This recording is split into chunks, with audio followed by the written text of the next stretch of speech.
Fl-isem tal-Missier u tal-Iben u tal-Ispirtu Santu, il-grazzja ta' Sidna Ġesu Kristu l-imħabba ta' Alla u l-għaqda fl-Ispirtu Santu tkun ma'kom il-koll.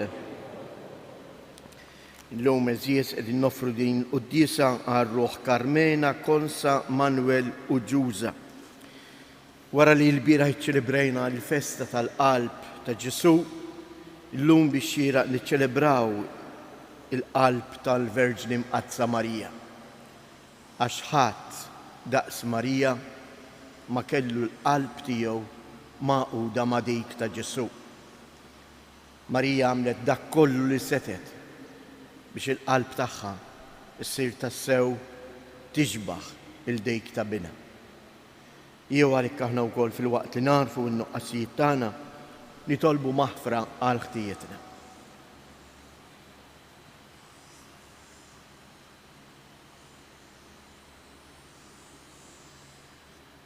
Mulej ħniena, Kristu ħniena, mulej ħniena, iħenna rina Alla li jista' kollox, jaħfrilna dnubietna u jwassalna għal ħajja ta' dej.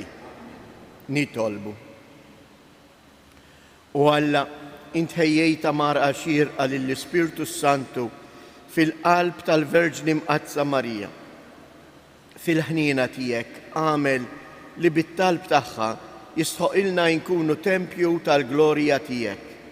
Bibinek Ġesu Kristu Sidna li hu Alla u li miegħek jgħix u jsaltan flimkien mal-Ispirtu Santu għal dejjem ta' dejjem.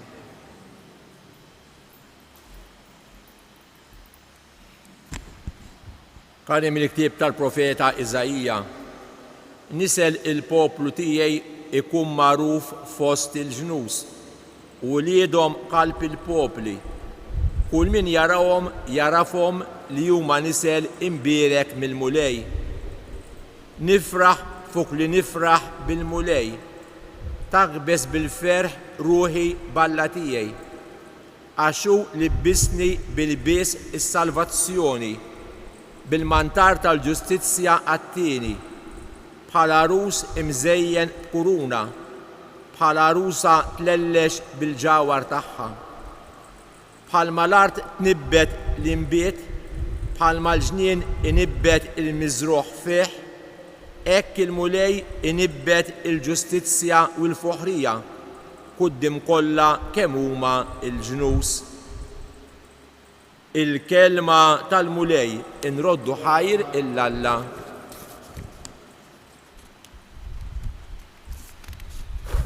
Salm responsorjali, ngħidu flimkien. Ferħet qalbi bil-mulej is-Salvatur tiegħi. Ferħet qalbi bil-mulej is-Salvatur tiegħi. Ferħet qalbi bil-mulej, irtefet rasi fil-mulej. Iddieħak fommi bl-edewwa tiegħi, għax fraħt bis-salvazzjoni tiegħek. Ferħet qalbi bil-mulej is-Salvatur tiegħi. Tkisser il-kaws tal-qawwijin u d-dajfin tħażmu bil-ħila, l-imxebbejn bil-ħobs inkrew u ma bakowx jitħabtu l-imġewħin.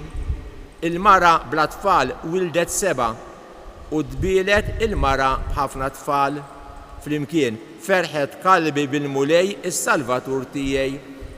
Il-mulej jibgħat il-mewt u jagħti l-ħajja, iniżżel fl-imwiet u jitalla. Il-mulej ifakkar u jagħti l-ġid, ibaxxi u jolli wkoll. Flimkien ferħet qalbi bil-mulej is-Salvatur tiegħi. Iqajjem mit-trapp il-msejken u l-fqajjar jerfgħu mill-miżbla u kedhom mal-kbarat biex jirtu tron ta' ġeħ. Ferħet qalbi bil-mulej is-Salvatur tiegħi. Alleluja, alleluja, alleluja. Ħin l-Verġni Marija li żammet sewwa f'qalba il-kelma t'Alla u kienet taħseb fuqha bejna u bejn ruħha. Alleluja.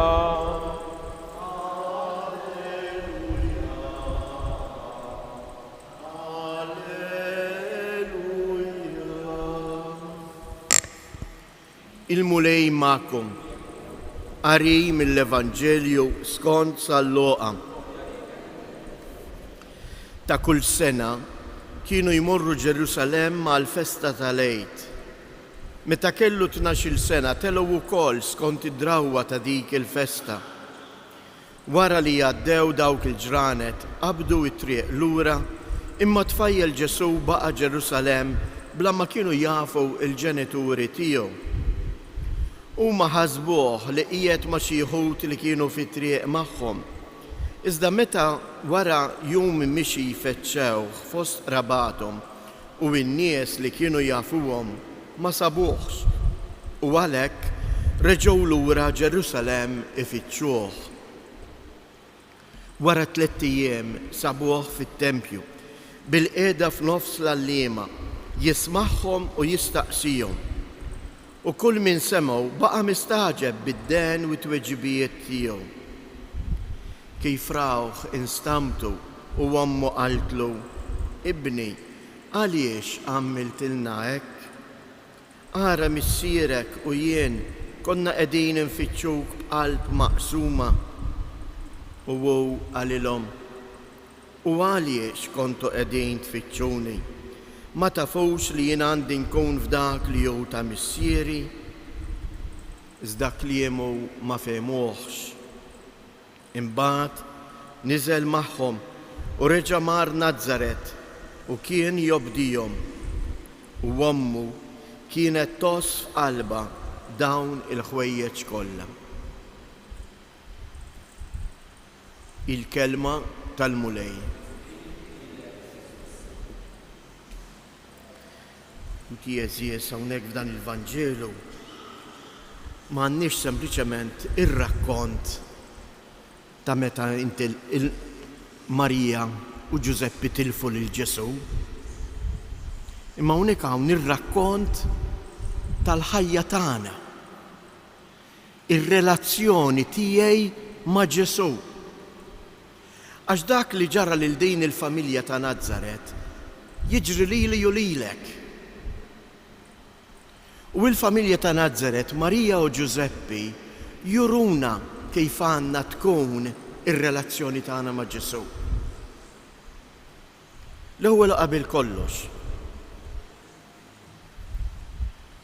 ma tilfuħx kapriċċ tagħhom, imma fittxewh. Ħafna drabi jiġru wkoll fil-ħajja tiegħi u tiegħek, imma anke l-kontra. B'kapriċċ tiegħi, b'nuqqas ta' kontroll, minħabba dnub tiegħi, minħabba s-supervja tiegħi, jiena ninqata' minn Ġesu. Jiena nitlef lil Ġesu għax ma nagħtix każ l-imħabba tiegħu, għax inwarrab il-kelma tiegħu. Din xi ħaġa li tiġrilna spiss. It-tieni punt li nixtieq ngħid, araw kif bliema ħeġġa Marija u Ġuseppi ifittxuh. Jerġgħu lura Ġerusalem, qegħdin ifittxuk b'qalbna maqsuma. Qed ikun hemm fija f'qalbi indiema vera ta' meta jien ninqata' minn Ġesu. Meta jien nersaq biex nirċievi is-sagrament tal-qrar. Qed nersaq b'indiema vera, jew xi drabi nuża s-sagrament tal-qrar isli qed naħsel, skużawni l-espressjoni, biċċa ħwejjeġ bil-kemm nagħti każ. Il-qrar, dan is-sagrament għażiż, qed intejħ il-ħin tiegħu. Jew ejja ħaneħles fader, ejja ħammorru. Marija u Ġuseppi infittxu lil Ġesu b'qalb maqsuma. L-Evanġelista Luqa mbagħad juża kelma qawwija jgħidilna: u kliemu ma fehmuhx. Imma jkompli jgħid għalkemm kliemu ma femuhx, Ġesu niżel magħhom lura Nażaret u Marija baqgħet toss f'qalbha. Ħafna drabi aħna forsi mhux tant ma nifhmux il-kelma tal-Vanġelu, imma forsi meta nħossuha ftit jibsa x'ngħidu. U iwa dik mhix għalija. Jew il-kliem tiegħek huwa jibes wisq. Din ġrat lill-Apostli, jeżies, ġrat lid-dixxiepli, meta Ġesu beda jitkellem fuq ġismu bħala ħobs li ħajjinata, x'qalulu? Kliemek jibes wisq u telquh. Ħafna drabi jekk ukoll jiġri lili u lilek. Meta l-kelma forsi ta' Ġesu lili tniggiżni u tinżel fil-font, ma narafx naċċettaha, allura ngħidlu imma kliemek ma jgħodx għalija. Imma kliemek huwa kliem tal-antiki. Illum id-dinja nbidlet, illum aħna moderni, mela m'għandix bżonnok. Marija u Giuseppi jibqgħu hemm anke meta ma femux il-kelma ta' Ġesu, jidħlu f'relazzjoni aktar profonda fid-dar ta' Nażaret. U Luqa jagħlaq din is-sentenza u ommu kienet toss qalba dawn il-ħwejjeġ kollha. Marija, din hija sentenza li turi il-ħajja sħiħa ta' Marija. Marija ma kienetx toss qalba meta jitilfitu imbagħad reġgħet sabitu fit-tempju. Din is-sentenza qiegħda tirriferi għal ħajja kollha kemm hi ta' Marija. Il-qalb ta' Marija kienet qalb li fija toss il-kelma ta' Ġesu. U għaliex Marija kienet toss qalba l-kelma ta' Ġesu, meta l-qalb ta' Ġesu ġiet minfuda fuq is-salib u miftuħa biex b'dak id-demm u l-ilma nitnislu aħna, il-qalb ta' Marija ġiet miftuħa wkoll minn bina Ġesu. U f'dak il-mument huwa jmur jagħtihilna biex tkun l-om tagħna. U l-qalb ta' Marija nfetħet mhux biex tilqa' biss il-qalb ta' bina, imma nfetħet biex tilqa' lili u lilek. Taħt is-salib Marija issejromna u kontinwament tistedinna biex aħna nitgħallmu minnha nożżu f'qalbna il-ġrajiet u l-kliem tal-mulej Ġesu fil-ħajja tagħna.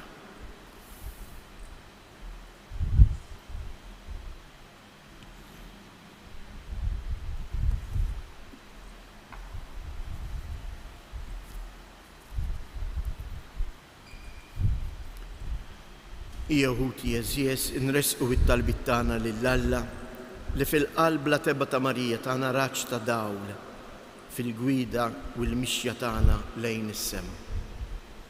Ngħidu għalhekk tidħol għalina quddiemek Marija mimlija bil-grazzja.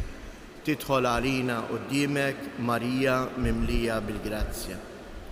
Jitolbu saviex il-Verġni Marija tatina li niggustaw il-kelma tal-mulej ħalli permezz tal-qari u l-meditazzjoni tal-kotba mqazza aħna wkoll nikbru f'relazzjoni ta' mħabba ma' bina Ġesu. Nitolbu.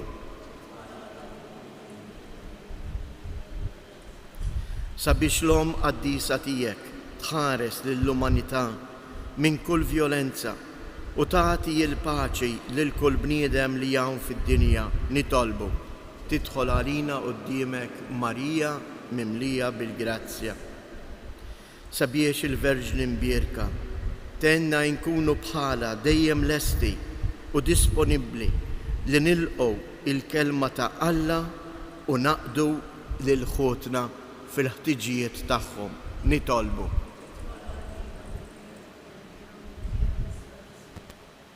Għalina l-koll sabiex fuq l-eżempju tagħha aħna nitgħallmu nożżu f'qalbna il-kelma tal-mulej Ġesu. Nitolbu.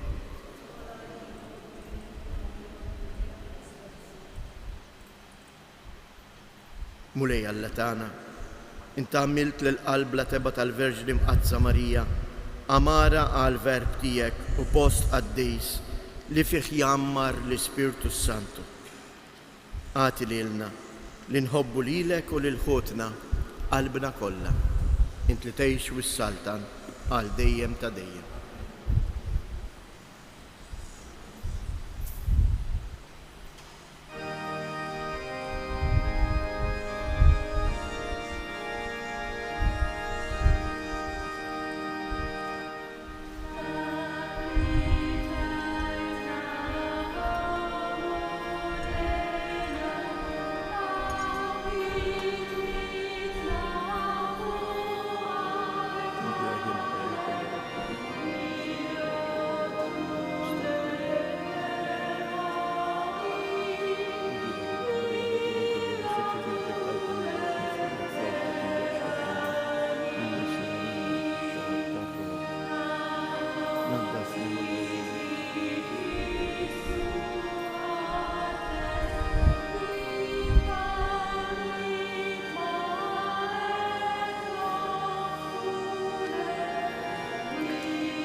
Jitolbu ħuti biex dan is-sagrifiċċju tiegħi u tagħkom ikun joġob lil Alla l-Missier li jista' kollox.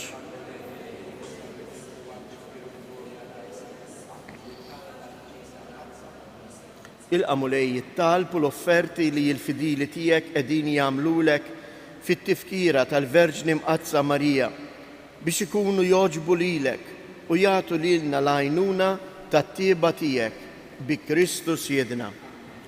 Il-mulej ma'kom, nerfgħu lubna il fuq, niżżu ħajr lill-mulej Alla tagħna.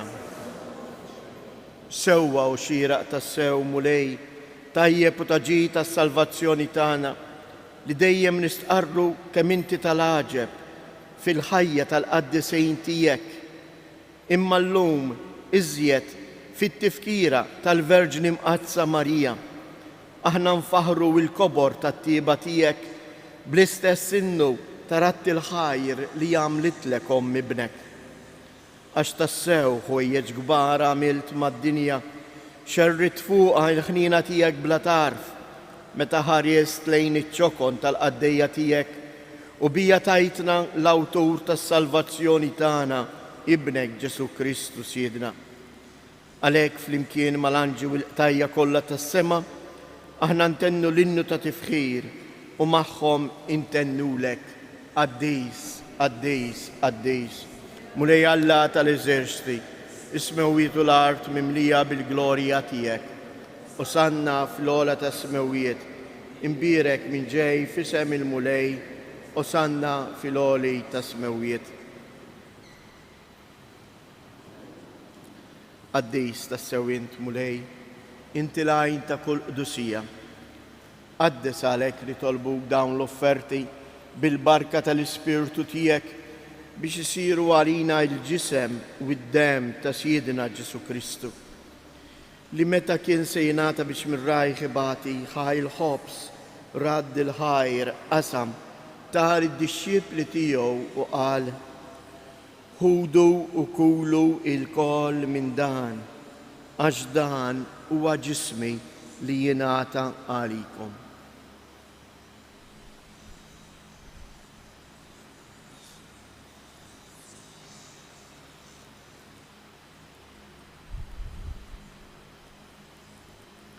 Ekku koll wara li klaħa l-kalċi reġa' radd il-ħajr tal id-dixxiepli tiegħu u qal: ħudu u ixorbu minnu il-koll, għax dan huwa l-kalċi ta' demmi tal-patt il-ġdid li jibqa' l dejjem. Id-demm li jxirret għalikom u għall-bnedmin kollha għal maħfra ta' dnubiet. Għamlu dan b'tifkira tiegħi.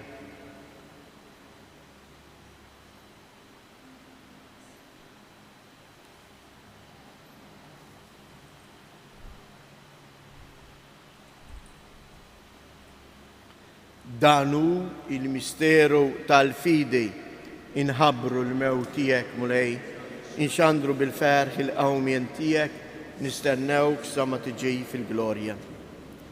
Għalhekk aħna nagħmlu dan tifkira tal-mewt u l-qawmien ta' Sidna Ġesu Kristu, nofrulek mulej il-ħobs tal-ħajja u l-kalċi tas-salvazzjoni u nroddulek ħajr għaliex oġbok tilqana hawn quddiemek biex naqdu. Miċ-ċokontana nitolbu lill-Ispirtu Santu jaqqadna f'ġisem wieħed lilna li nieħdu sem il-ġisem u d-dem ta' Kristu. Ftakar mulej fil-Knisja tiegħek imxerda mad-dinja kollha, wettaqa fl-imħabba flimkien mal-Papa Franġisku, mal-Isqof tagħna Anton, l-isqfijiet u l-ministri tiegħek kollha. Ftakar ukoll fħutna li raqdu bit-tama tal-qawmien. Ftakar fil-mejtin kollha. Daħħalhom quddiemek fid-dawl tas-sebħ tiegħek. Ħenna lina l-koll nitolbuk, għati lilna wkoll il-wirt tal-ħajja ta' dejjem flimkien mal-Verġni mqazzhom mal-Lam Marija, ma' San Ġusepp, l-Apostli u l-Qaddisin kollha li jgħixu fil-ħbiberija tiegħek sa mill-bidu tad-dinja. Għamel li magħhom infaħruk u nsebħuk b'Ġesu Kristu ibnek. Bi Kristu, ma' Kristu u fi Kristu. Jingħata lilek għala missier li tista' kollox, flimkien mal-Ispirtu Santu kull ġieħ u glorja għal dejjem ta' dejjem. Ejjew nitolbu kif għallimna u ridna nagħmlu li bentalla għas-salvazzjoni tagħna. Missierna li inti fis-smawiet jitqaddes ismek, tiġi saltnatek, ikun tritient kif is-sema hekk fl-art. Ħobżna ta' kuljum matina llum, aħfrilna dnubietna bħalma naħfru lil minuħati għalina u la ddaħħalniex f'tiġrib iżda eħlisna mid-deni. Eħlisna nitolbuk mulej minn kull deni, għatina fit-tieba u l-ħnina tiegħek il-paċi fi żmienna biex inkunu ħielsa dejjem mid-dnub u mħarsa minn kull inkwiet. Aħna u nistennew u nittamaw ilejna u l-miġja tas-Salvatur tagħna Ġesu Kristu. Mulej Ġesu Kristu li jgħid lill-Apostli tiegħek inħallilkom isliem nagħtikom isliem tiegħi la tħariex lejn nubietna, iżda ħares lejn il-fidi tal-Knisja tiegħek. Għatija isliem u laqda li jint trid fija, int li tgħix wis-saltan għal dejjem ta' dejjem. Il-paċi tal-mulej tkun dejjem magħkom. Għatu l-paċi lil xulxin.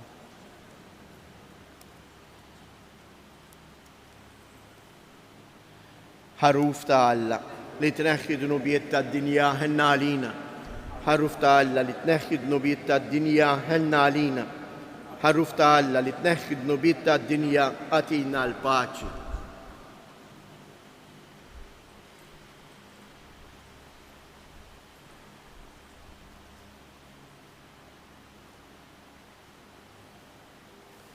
Danu il-ħaruf ta' Alla, danu li jneħħi dnubiet tad-dinja, ħen jindawk li huma mistiedna għall-ikla tal-ħaruf. Iżdejk il-moħda, ġisem Kristi ħarisni għal-ħajja ta' dejjem.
Nitolbu. Mulej, intaqqatna mal-poplu li fdejt għalik għal dejjem. Aħna u niċċelebraw it-tifkira ta' ibnek, għatina il-ġieħ li nimtlew bil-grazzja tiegħek u saħħaħna dejjem fis-salvazzjoni. Bi Kristus jedna. Kif tafu nhar il-ħamis hija l-festa tal-Madonna ta' Pinu. Matul dan il-weekend mal-bullettin sejjer jitqassam il-programm. Fakkarkom biss żewġ ħinijiet partikolari. Fid-disa il-ħamis, fid-disa ta' filgħodu jkun hawn il-pontifikal mill-Isqof ta' Għawdex u fit-tmiem tingħat is-supplika tal-Madonna ta' Pinu, kif ukoll fil-għaxija fis-7:30 ikun hawn pontifikal ieħor immexxi mill-Isqof George Frendo. Ejjew għalhekk ngħidu flimkien dawn it-tliet avamarijiet u nofruhom biex kun hemm tassew awmien spiritwali u l-qalb tagħna ssir dejjem issir tixbaħ aktar il-dejk ta' Marija. Sliem għalik Marija, bil-grazzja mimlija l-mulej miegħek. Imbierka inti fost in-nisa, imbierek il-frott tal-ġuf tiegħek Ġesu.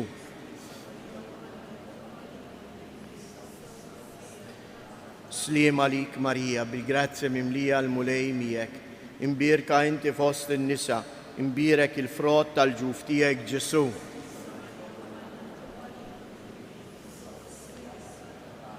Sliem għalik Marija, bil-grazzja mimlija l-mulej miegħek. Imbierka inti fost in-nisa, imbierek il-frott tal-ġuf tiegħek Ġesu.